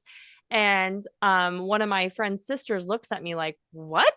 Yeah. What do you mean? No, you don't. Like, and totally didn't support what I wanted, which is, it's interesting when you get into that realm of feminism, because it's like, well, yes, women should be able to choose what they want to do. But if it's be a stay-at-home mom, no, you're not allowed to choose that. That's not good enough. And you're going to be oppressed if you choose that option. And if you let a man, like, and if you choose to stay at home, you need to make sure you have your own bank account, your own money. And if you don't, then you're going to get left and your husband's going to cheat on you. Yeah. I have noticed that. It's crazy. Women say my money's my money and our money is my money, whereas men say take it all. And that is the rallying cry of the feminists, is that like after 10 years, you'll have 4 kids and you'll be destitute, living in poverty, having to sell your body. I mean, like, isn't that what women do anyway? Sell their body. We just saw that happen. So why have, this whole message about like feminism basically boils down to, pussy economy, as I put it. Where did this come from? I thought feminism was supposed to lift women up, make them on an equal playing field, and yet we're degrading women through feminism. And also they're embracing the incursion of Islam. Like, what's that all about? That wants to put women, make them letterboxes, as James says. What are your thoughts on that? I think it's just ignorance. I think that these people actually haven't been to the Middle East and seen it for themselves. Oh my God. I have. Yeah. I've been to Oman. I've been to Saudi Arabia. I've been to Israel. I've seen it. Yeah. Okay. Like, it is not good. Yeah. You do not want to be dressed head to toe walking behind your husband. Okay. Like, oh, I'm sorry. I'm so oppressed as a woman in America, as a stay-at-home mother, even though I have access to my husband's credit cards. I have a name, like, you know, like it's like I can buy whatever I want, do whatever I want, say whatever I want, look however I want. I'm sorry. How exactly are we oppressed? How am I oppressed compared to this woman who can't even speak unless she's alone? Like, it's kind of insane. They have such a warped sense of reality. They have not like witnessed it for themselves. And then when people that have witnessed it for themselves, they say that you're a bigot or that you're lying. And it's like, no, I've been there. I've seen what it's like there. It's not good. It's not safe. It's dangerous. And like, we fought, like our men actually respect us. They love us. Like, let yourself be loved, sis. Yeah. Like, I don't get it. I just don't understand it. Speak for yourself. I don't respect these women. JD, fantastic. Well, you're not talking to women who are respectable. Yeah. Like, That's true. I'm talking to women from the gutter. Yeah. Who's in your DMs, JD? Yeah. I want to know, because I'm sure they're not respectable women. Yeah, James is out there farming. No, I was gonna. My reputation, I tell you, is taking a battering today. I tell you. Yeah. I was going to make the point that you're 100% right, Jess, that, you know, quite often in Islam nations, they have to be accompanied by a male family member. Even if the male family member... Yeah, they can't go out, can they, without male company? It could be their 12-year-old son or grandson or cousin, and where that 12-year-old has authority over that, you know, 40 or 50-year-old woman. She can't even drive or do any of that kind of stuff. It's absolutely insane. Speak when you're spoken to. Right. And I've also had Muslim friends that had parents and would express to me how their mother would actually have to get beat when the in-laws came in front of the in-laws. You know, and this is just this is an anecdotal experience. Yeah, the in-law, the mother and the father that came, they would want to watch their son subordinate his wife through physical violence. They would want to watch that. So they can all enjoy in the abuse. Yeah, and I don't know, is that what the mother endured? So she wants to see, you know, her daughter-in-law endure that? I don't know. But it's a little bit crazy to me. And you get liberal white women in my country, in your country, wanting to adopt this draconian culture, right, and saying it's better than Western culture. You know what I mean? Always go, when they go to university, they come back, they hate their parents, they hate their family, they're rallying against capitalism. You know what I mean? They're saying we want to adopt an Eastern culture and reject a Western culture. And this is what they're serving up for you. You look like a fucking letterbox and you get slapped about. Yeah. And then, you know, the thing that becomes very desirable over there is just if you could see the ankle of the woman. You know what I'm saying? I mean, like, it's crazy that, like, you know, porn over there becomes, you know, I'm trying to see her ankle. I'm trying to see the skin of her wrist as it peeks out, you know, from her garb there. It just it goes wild, bro. And, you know, I didn't know. And they also, I mean, like, look at what the religion is based in, right? Like, who you marry. Right, you want to marry a virgin. So where are you finding these virgins? You're finding children. Yeah, you're 100% and then you have right. to wait. So you marry them, and then you wait until they get their first bleed, and then you can have sex with them. But when are they getting their bleeds? They're getting them at 9, 10, 11 years old. So and that's what blows my mind about the liberals that support Islam in America.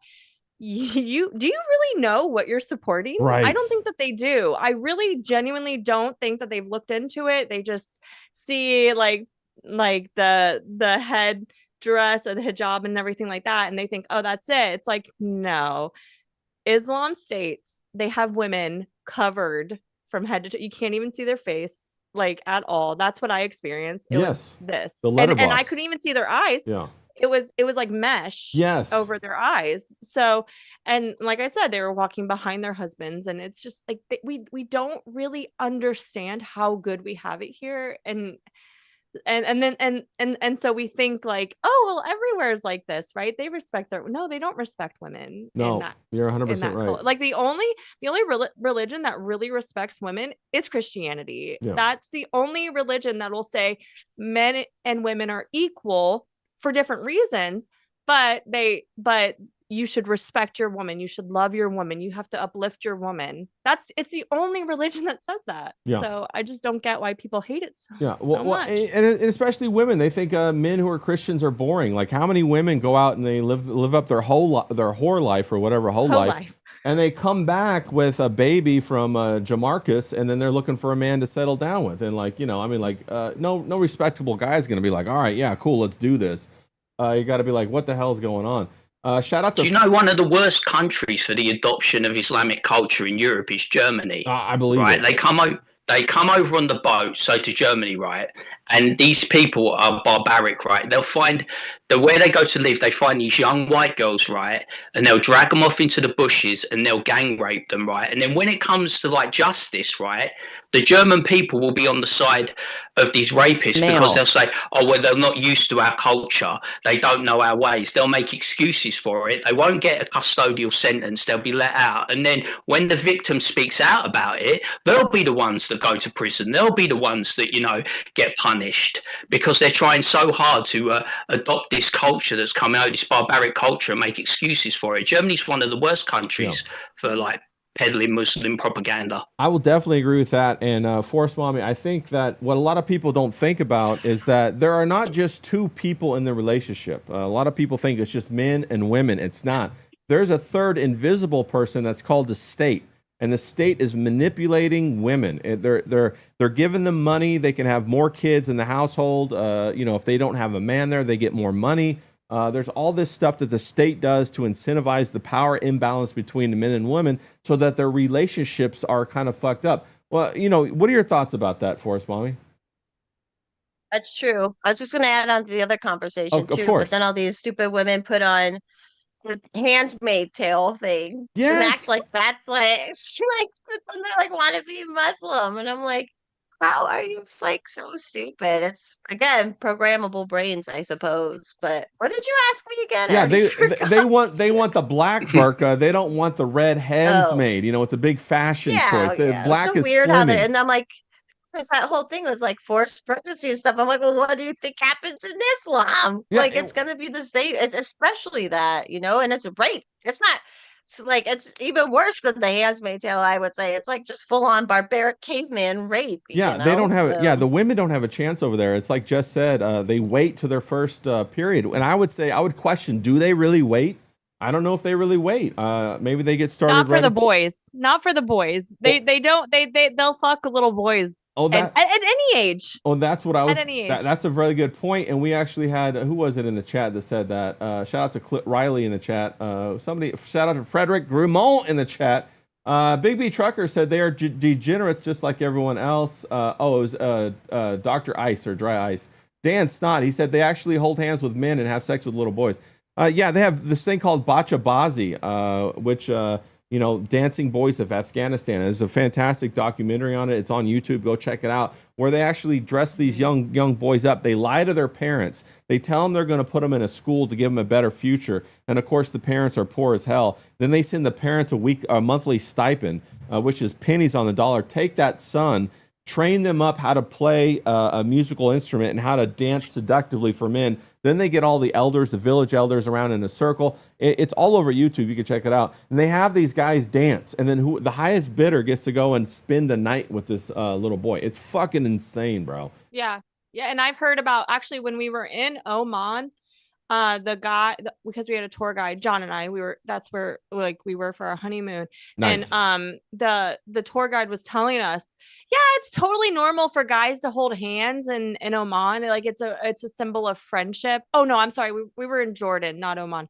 And he's like, yeah, in Jordan, men hold hands. It's just a symbol of friendship. It's John and I looked at each other. We were like, gay? Like they're gay. It's like they're gay. They're just getting away with being gay under the guise of friendship. Yeah. But I've heard a lot of people, like a lot of veterans talk about the whole boy fucking thing in Afghanistan, where they go into a room because they're like clearing a building, and they were told by their superiors, if you see this, the boy dancing parties, you are to ignore it. So many veterans had to like literally they go in a room, see it happening, leave. And like as they're clearing the rest of the building, they hear the little boy's cries. Like I Oof. cannot imagine like Wow. As a what that would man, be how like. do you walk away from that? I've used to live in San Diego. I had a whole bunch of SEAL friends that lived right over on the bridge on Coronado Island because that's where the big SEAL thing is, the big bugs training camp. And I had a whole bunch of SEAL friends, and they would communicate the same exact thing. And some of them even got in trouble because they would get in fights. They'd beat the shit out of all these guys, and they would get demoted. And they would tell them, they would laugh about it and say, "I don't give a fuck, bro." And they kind of had that attitude. Whereas other people who aren't in specialized operations or like the SEALs or something like that, they don't have a choice. They'll get busted right out of the military or whatever, put in the brig, as it were. Dishonorably discharged. Yeah, Like, dishonorably. Then it fucks up their life for the rest of their life. And what are you gonna do, bro? And we're pipelining that into America. We're pipelining that directly into America. It's a very similar too with the Indian culture. Indian culture has similar kind of things going on, and we're pipelining H-1B visas from in the India and Pakistan. Pakistan's Their very culture's similar. sick. What they do when Yeah. you see it on the news, they just literally groups of men just get like babies off the street, like take them, rape them, and then just chuck them on dumps. Yeah. Just dump them there. Yeah. You know what I mean? It's disgusting. Well, they have a belief, and the belief is this: they have a belief that the child or the female or whatever induced that sexual urge inside of them. So it's not their fault; it's the other person's fault. Could you imagine that law over here, Force Mommy? Could you imagine this law where everybody said, "Well, the woman made me do it. She was too attractive. Her hair was too magnanimous. Her push-up bra was too fantastic." And then the court siding with that kind of argument, like that's fucking insane. Yeah, it's hard for us to wrap our minds around, but then like all these people go travel over there, or like you said, they're bringing them over here, and it's like obviously women should be smart, not be dressed as hoes wherever. Like there's not that I should ever victim blame, but there's that. But then there's this idea where it's like it's just insane. Yeah, the little girl is making me like, say something or whatever. And I think I don't know if you shared this, Ray, but it was a video of like an English mom confronted these two. I think they were Indians. Who knows, right? Yeah. They're one of them. It's like well, they were like they're in front of their house on the stoop, and there's an English mom, and she's like, why were you saying that? Because I guess little girls walked by and they were like saying nasty things to the little girls. And so the mom came by and she's like, don't do that. Don't do that. And of course they lied and said they didn't do it and blah, blah, blah. And then just like, she was just kind of like telling them, which how rare to even see that, especially, in England for like a woman to say, stop doing that. Everybody seems so cucked. I mean, America too, but yeah, it's disgusting. It's a self-control thing or whatever. And it's like the more you like justify it that I don't have, whatever.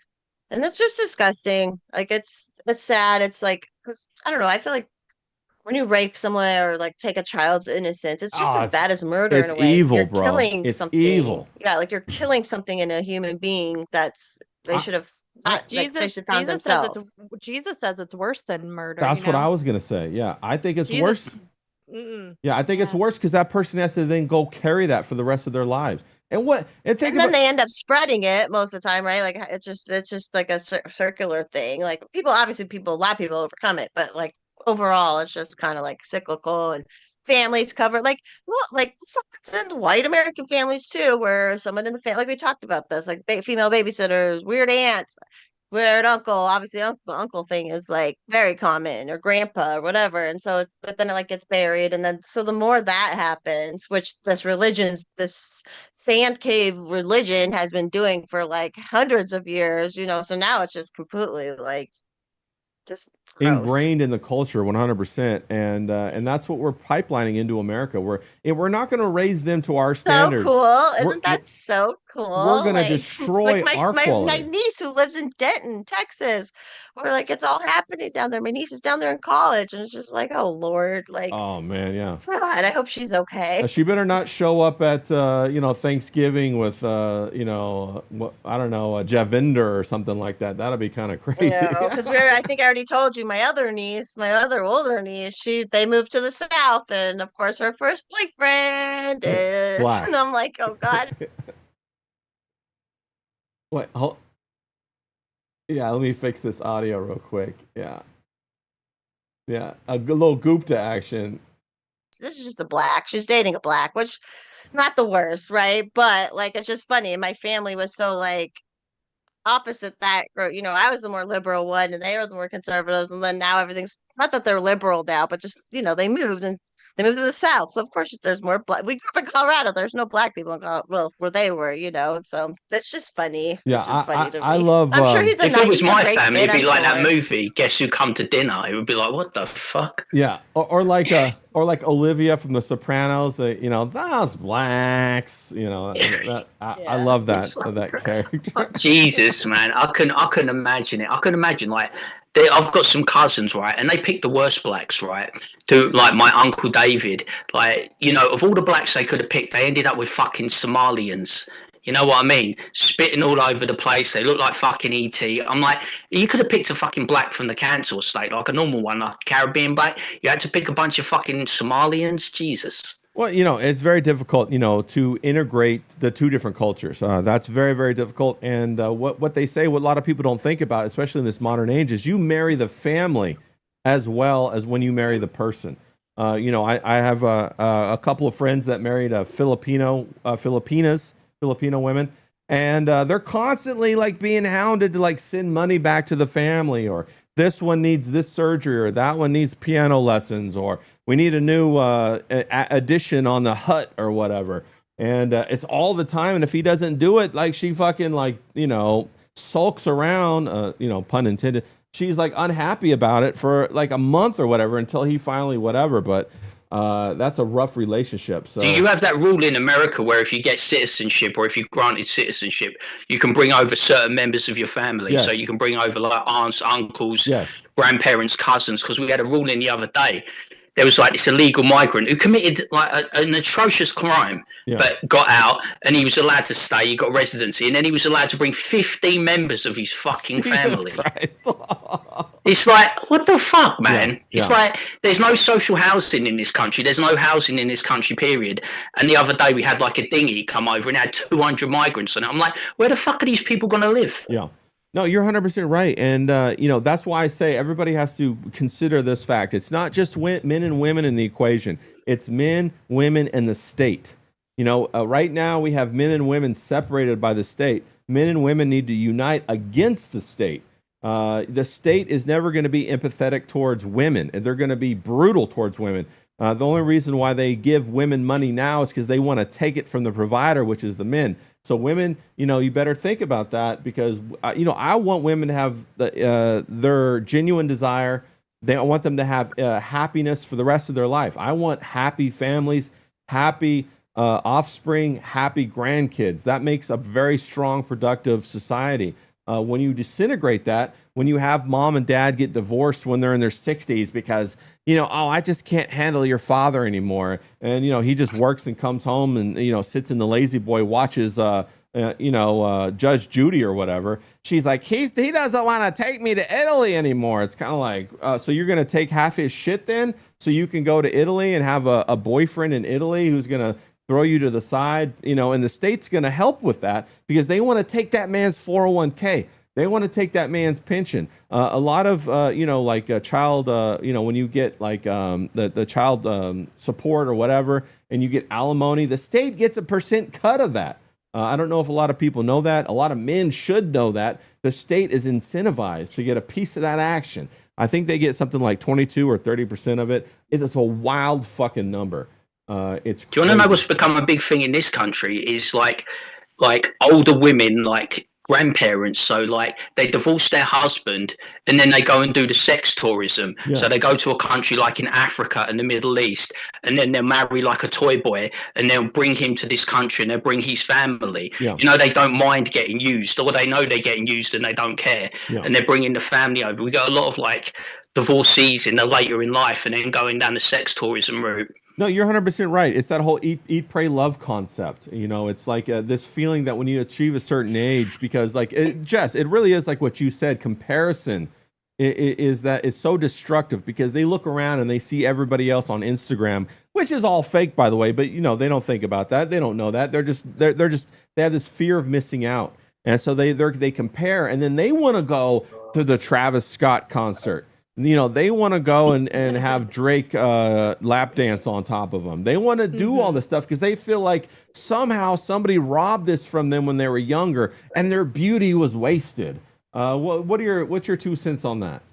Oh, yeah. I mean, I think that women have always done that. I mean, from the beginning of time, right? Like you're comparing, you're keeping up with the Joneses kind of thing, right? But and social media has just exacerbated it so much, and it's detrimental to, you know, healthy relationships and really just a healthy mind. I mean, I don't look at people doing shit on social media and I'm like, oh man, like that's a really organized cabinet with all those $30 baskets.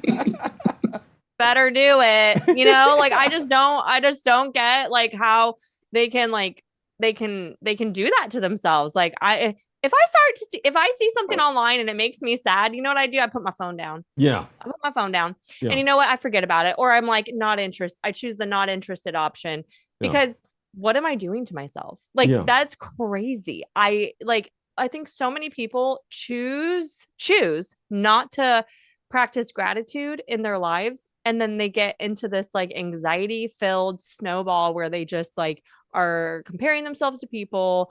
They're thinking about what they don't have instead of what they do have, and then they're fucked. They're going to be miserable. They're choosing to be miserable. Well, their happiness is robbed, and you can't fix that, and you can't be in the moment anymore. And it's very destructive to any type of relationship. And then, you know, what happens is the woman, and it happens to men too, but more women, they become basically a gambler. Instead of looking for a relationship and finding that relationship to hold on to, they become a gambler that says, well, what's the next pool of the slot machine going to be? Is it going to be bigger, better deal? Is it going to be bigger, better deal? Is it going to be yacht party this time? Is it going to be, you know, Roost Chris? Or is it going to be, you know, Applebee's? Like, what's going on? And then they have these fake, these fake mantras that are given to them by other women who are just making money on social media. They're not living this lifestyle that says, oh, girl, if he takes you to Applebee's, you cooked. You say, I ain't going nowhere without a tablecloth. You know what I'm saying? And so that's what it turns into. Yeah. I mean, enjoy a dive bar. There's nothing wrong with a dive bar. Dive bars. It's about who you're with. Yes. And I think so many people are just not committed anymore. It's the era of convenience and self-serving, you know, bullshit that people like. They would rather, you know, fill their own needs than to be of service to others or to care about other people. And you're 100% right. It is the era of consumerism, and all consumerism does is benefit the state. Consumerism benefits the state. It does not benefit the family or the individual. And and like FOMO was saying, you know, with it's like you know, you get a government check, daddy government gives you money, you know, like I like when I was working retail, and I had this woman say to me, by the way, I was not even in like a relationship at the point. She was like, you should just have a kid, Jess. Have a kid because the government will give you $6,000 every year. Yeah. I was like, what? You're crazy. Yeah. That is crazy. 100%. You have to be careful of people like that because they'll get into your ear, not you, Jess, but they'll get into people's ear. And then people will be like, oh yeah, I could do that. And I've always wanted a kid and blah, blah, blah. And I'll get one now and then find the dad, you know, later if this one doesn't work out. And that's how you fucking get in a mess, bro. That's we got the trailer park, the Kentucky trailer park. That's how you get in there, bro. Ghetto. Yeah, pretty bad. Redneck trailer parks. Not that all rednecks live in trailer parks, but you know what I'm saying. Yeah. Well, I guess we better get to our main topic, people, because we're fast approaching. Oh, we got a topic, nice. Yeah, the 2 hours. I was like, we're just having I just like it when we riff. You know what I mean? It's fun. I know. This stream should be 4 hours long. You know? 4 hours, yeah. Get all the people in the chat. Well, I know. Have to go into overtime or something. Yeah, I know. Forest Mommy has a stamina because she does 7-hour streams, so I know she's the badass. She's the pro. Yeah, if I'm drinking, which I'm not right now, but yeah, if I'm drinking, I can go. Like I always feel bad too because like I'll get people on my streams and I'm like, I'm that person when I'm out. I'm like, oh, you're going? Oh. It's so sad. I'm like so sad. You know, then I'm like up and yeah. Yeah, she I keeps can't them go around. They're camped out on her like front lawn for like 2 weeks, and she's like, "Oh, don't go yet, stay here." I want to meet Hex. That's who I want to meet. I want to meet Hex. Who's I love Hex? that guy. Yeah. Hex sticks in He's The there. black great. dude who I says did meet him nothing. in He's Oh, person. Hex. Oh yeah, Hex. Yeah. Yeah, he's my I used to he was my co-host when I did Golden Showers, and it was he's 6'8" black man, but he's never played basketball, and he's legally blind, and Oh but he does shit. music, and James noticed this, so we did a stream with him, which was like the first time in like 2 years, Yeah. and he right away is picking up he would just pick his guitar up and like he's that guy playing in the background. So, Let's like, go. He's we the do that. Like we would have like guests. My show was a little more like bring a guest on, interview the guests, and he would still, but it was like such a good vibe, and it was just like, and he'll speak up, and he would talk when like, but yeah, he's great. He's a great dude. Yeah, well, everybody needs an ambiance master. Some guy that controls Yeah. the energy of the space and the vibe that everybody can enjoy. Yeah, we'll have to get him on. He's awesome. I did see him when I checked into your 7-hour stream the other He's day. just there with his drumsticks, just vibing. He's got like that. He's got like Denzel Washington vibe, cool black. Yeah, It's like the fucking. equalizer. He's like cooler than the other side of the pillow. He's just Yeah. going there. He's not really saying anything. He's just going like this, and I'm like, why am I engaged by just looking at this guy? Am I suddenly gay or something? I'm like looking at this guy, and he's just like oozing charisma, going like this. I'm like, Yeah. fuck, he's got a good vibe. Yeah, 100. Everybody, I wanted to talk about our main topic today, which is we're going to talk about the friend groups. Friend groups as they relate to the different genders and how they form and the different ways that they interact. I'll just lay it out, briefly. Men's friend groups are basically meritocracy based. If you're sending your son to high school or to elementary school or to whatever school he's going to, he's going to find himself in the pecking order based upon how well he can do something. Like throw a baseball, throw a football, run track or whatever. He's going to find himself in the pecking order. Shout out to CK. CK just dropped a co-file on us, $5. She says, "Cheers, lads. Cheers, lads." Shout out to you, CK. CK doing fantastic photography. CK. Love CK. He does fantastic The photography. cameraman, look at him. Yeah, he's Bang, great. bang. He's a surfer too. Yeah, CK, bro. We go watch some of the other earlier streams. We had CK on talk about his surf trips. He lived in Hawaii for a while. He knew a whole bunch of people on tour. He's fantastic. He takes fantastic Great pictures, guy. too. Great guy. But what I wanted to discuss was that, like, if you want your son to be at the top of the pecking order when you're sending him to elementary school, make sure that the father imparts into the son's life. Like, teach him how to throw a baseball, teach him how to throw a football, teach him how to do this stuff. Because when the son goes to school, he's going to be higher in the pecking order. If you don't do any of that kind of stuff, he's going to be lower in the pecking order. So you don't want that. That's how men's friends groups start. That's what their foundation is. Now, force upon me, I'm not a girl. I'm not familiar with a female. Jess is like, oh, big shock there. I'm not familiar with the female. I've heard anecdotal situations, but what was your experience when you first went to school and experienced the female friend group? Is it based on beauty? Is it based on fashion? Is it based on how wealthy the family is? Like, how does that work?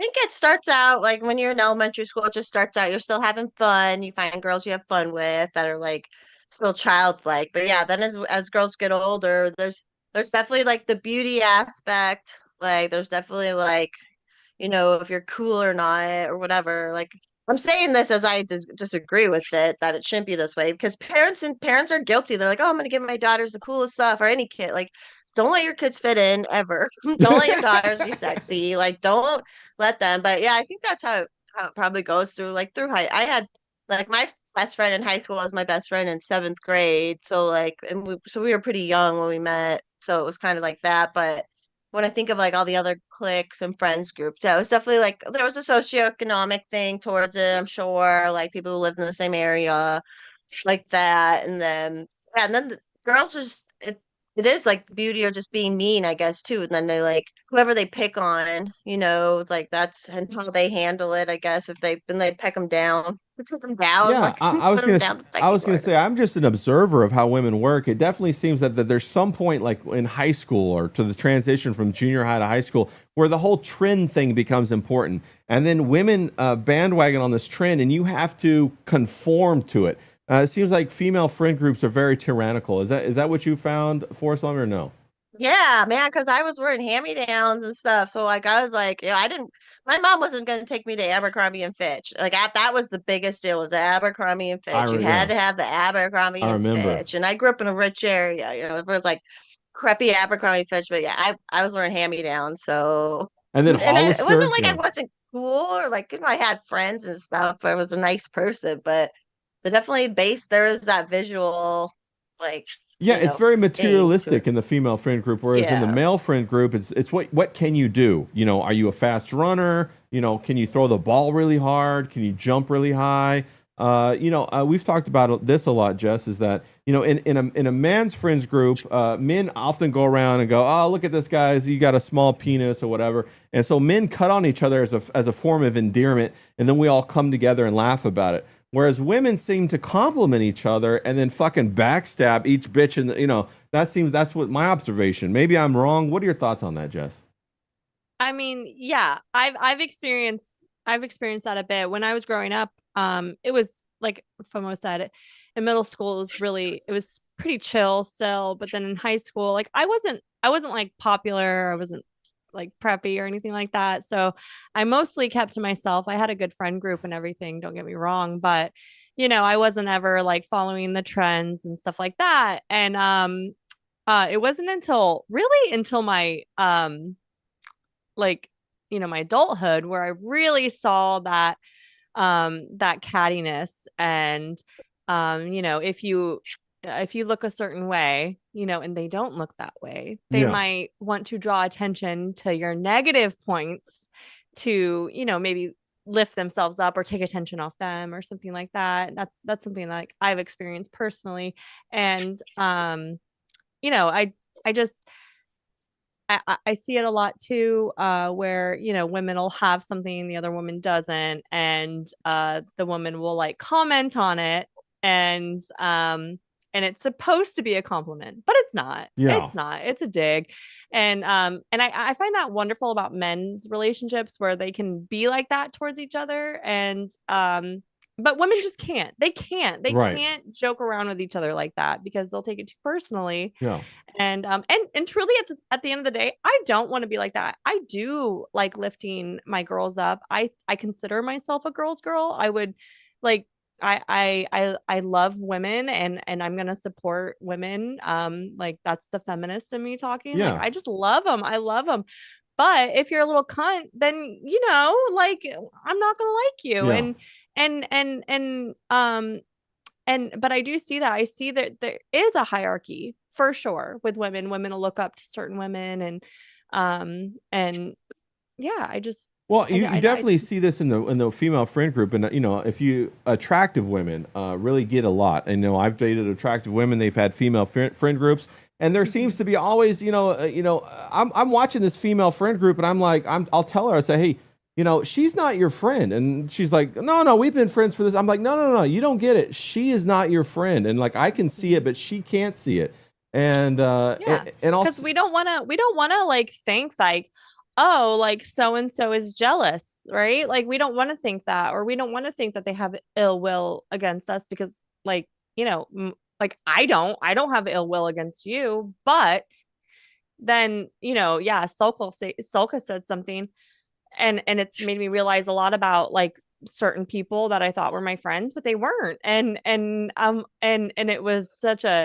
like it dawned on me, and it was so sad, like yeah, because I thought it was genuine, and that like they were supporting me and loving me no matter what. But at the end of the day, they have jealousy issues, and they were doing the comparison thing, and it yeah. ruined friendships. They ruined the friendship. I can't help it that I have a certain life or I live a certain way. This is just who I am, and they did not like that. Well, it's 100%. It's not all the time even about how you live. It's about how you look, and it's about the attention that look commands.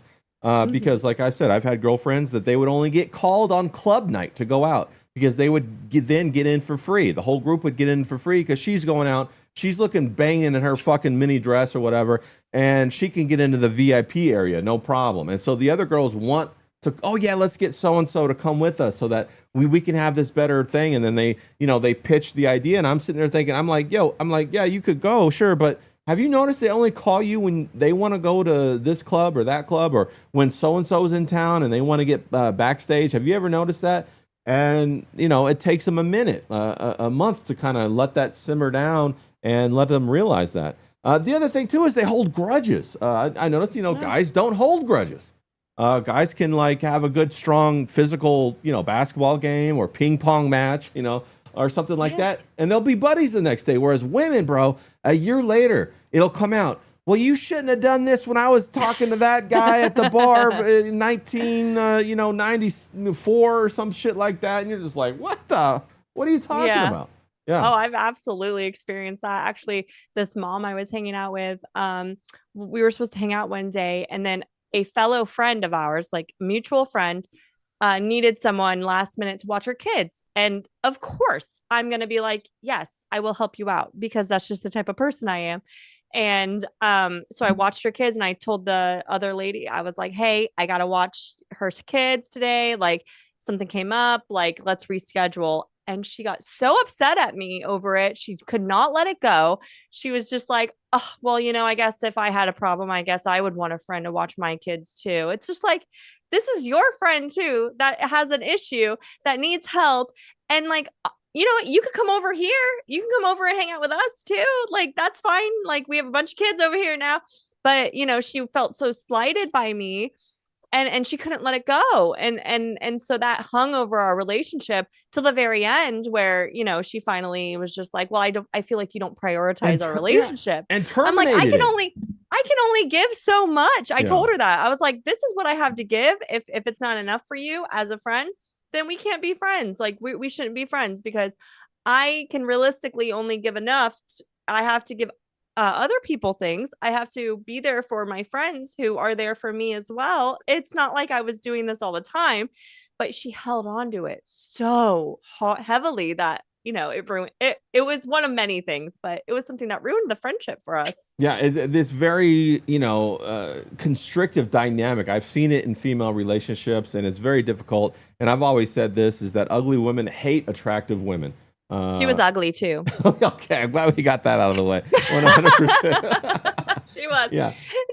Whereas attractive women seem to be able to get along with other attractive women better, because they kind of have a solidarity. They understand what they go through with each other, not only with the other women, but with the attention from men. And I tell you what, attractive women love it, especially if you're a man. If they can get around you and they know that they can be safe, they will bring their friends, and then their friends will love it. And then they'll be like, okay, well, we're going out with Ray tonight. Okay, well, good. I know we're going to be safe. Oh, we're going out with Sulk and Jess tonight. Okay, great. Well, I know we're going to be safe. We're going to have a good time. We can let our hair down and kind of just relax. And they can take care of that shield and protection. And it's very enjoyable. So I definitely know that happens.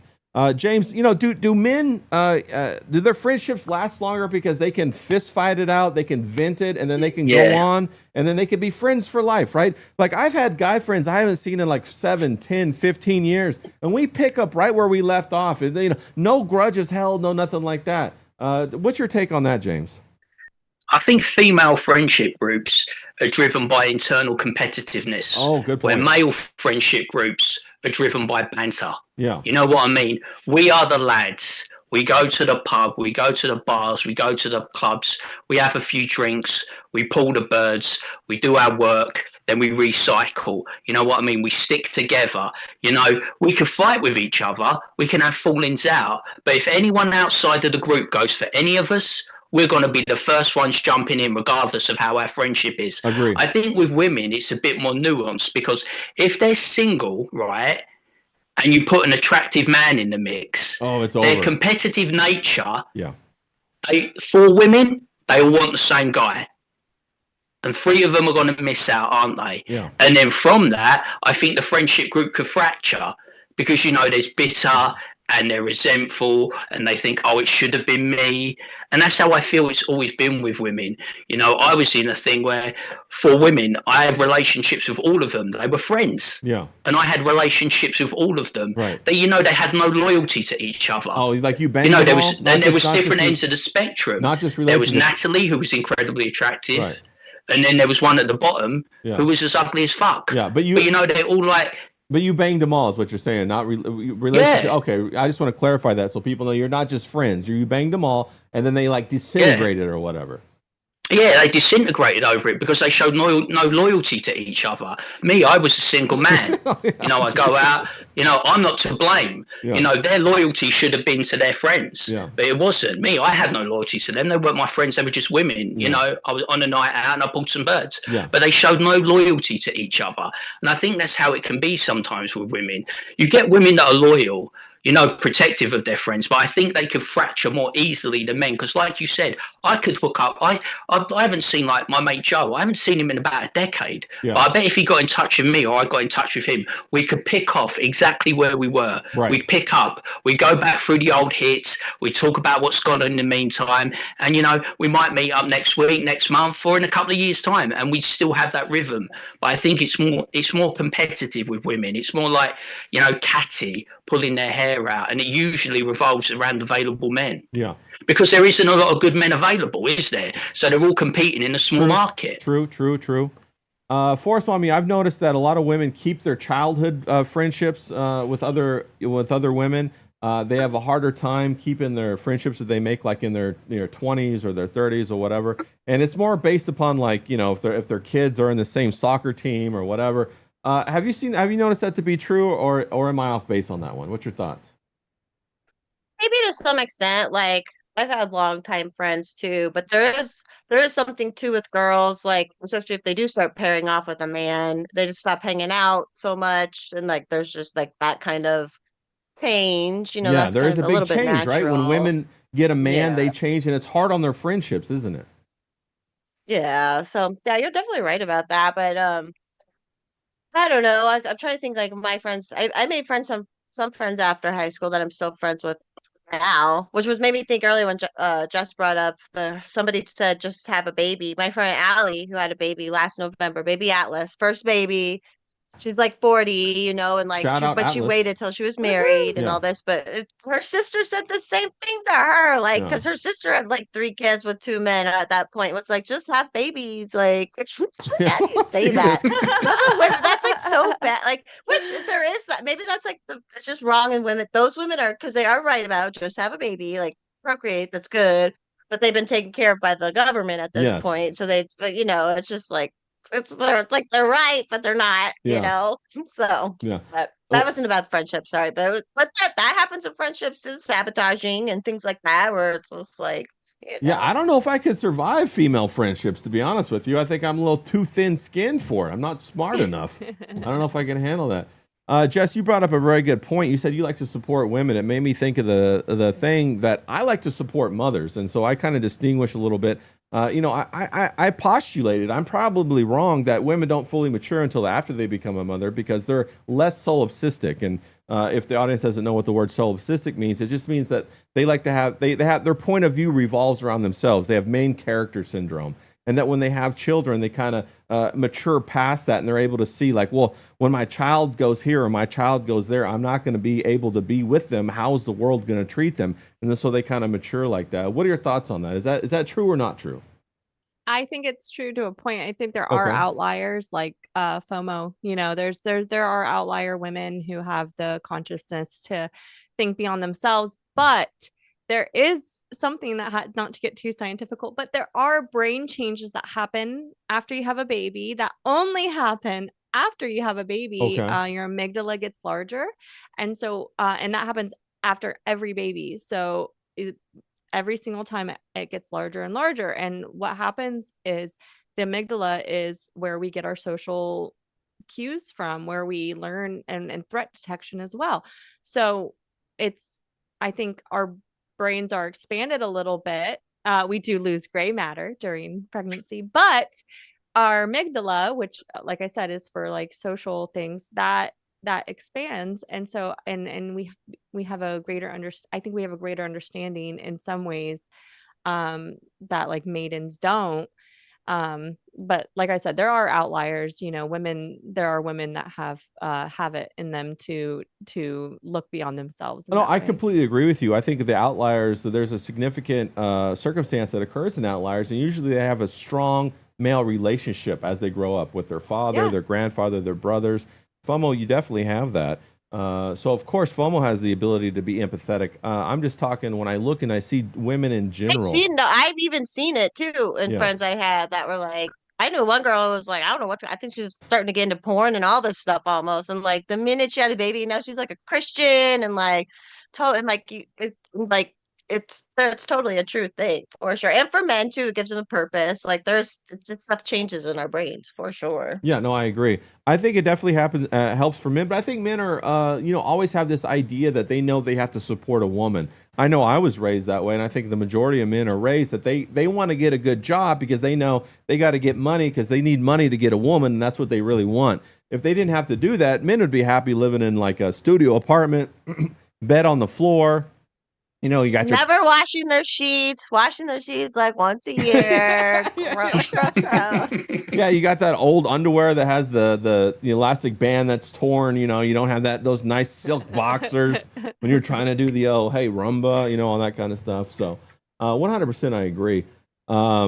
We're coming up on the top of the second hour, people. I know we could go all day, but we want to keep the people wanting to come back for more, and I want to respect. I'm a 7-minute man. That's top one. Yeah, and I want to respect everybody's time. JD, what are you talking about? You're not the 7-minute man. We know you got more stamina than that. At least 14. You're at least 14 minutes. Yeah, double it. Yeah. Double it to make me look good. Double it. Yeah, double it to make you look good. 100%.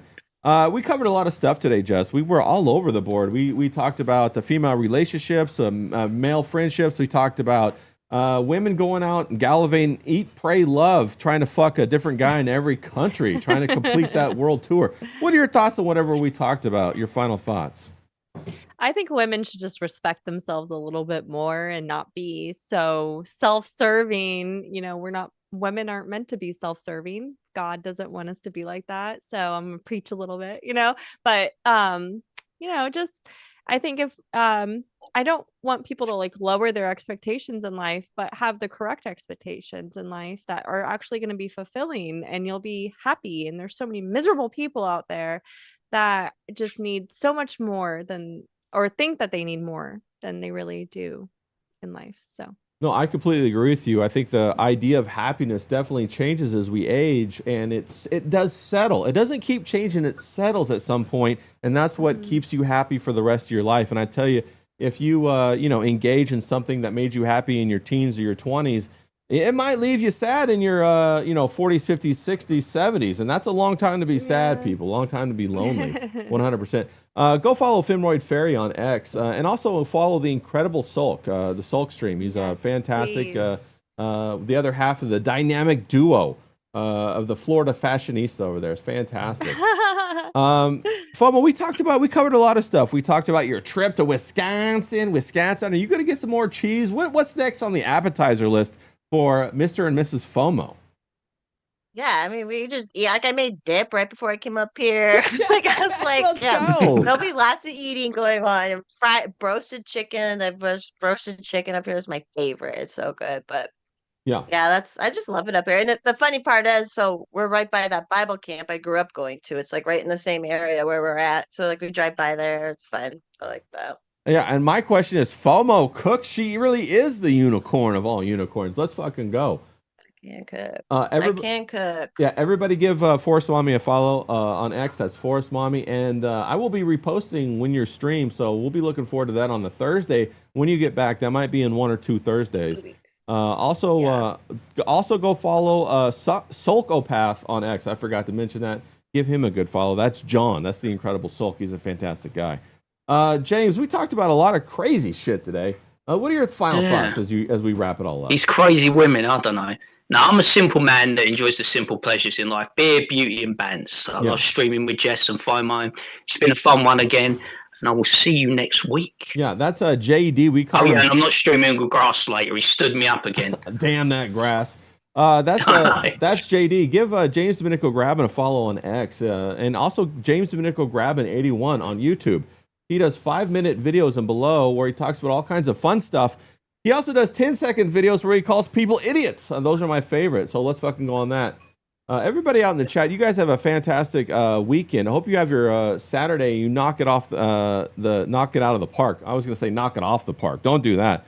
Go out there. Maybe too many tequilas for me, but go out there, have a great Not time. one or two out. Give your family a hug, share the love, and enjoy yourself. Knuckles to everybody. Go kick some ass. Until next time, people. Peace out.